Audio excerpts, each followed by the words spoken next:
Hello hi అండి, నేను మీ బానుని. ఇప్పుడైతే ఒరుగులు ఎలా చేసుకోవాలో చూపించేస్తాను.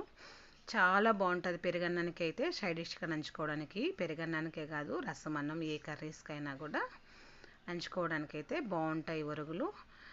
చాలా టేస్ట్ ఉంటాయి. ఇలాగ చేసి చూడండి మీరైతే. సబ్బీము 100 గ్రామ్స్ ఒక కప్లో వేసి వాటర్ వేసి నీట్గా ఒక 2 టైమ్స్ వాష్ చేసేసి నానబెట్టుకొని పక్కలో ఉంచేసుకోవాలి.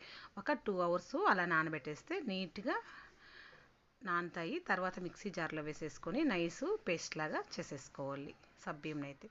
తర్వాత అయితే బియ్యము, ఇది మిల్లులో ఆడించుకోవచ్చిన బియ్యం పిండి. బియ్యంని నీట్గా కడిగి ఎండ పోసి తర్వాత మిల్లులో ఆడించుకోవాలి.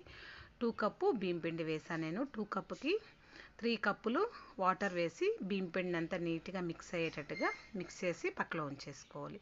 1 కప్పు బియ్యం పిండి చొప్పున 10 కప్పులు నీళ్లు పోసుకోవాలి ఉడికించుకోవడానికి. మిగతా అంతా పార్ట్ 2లో చూపిస్తాను.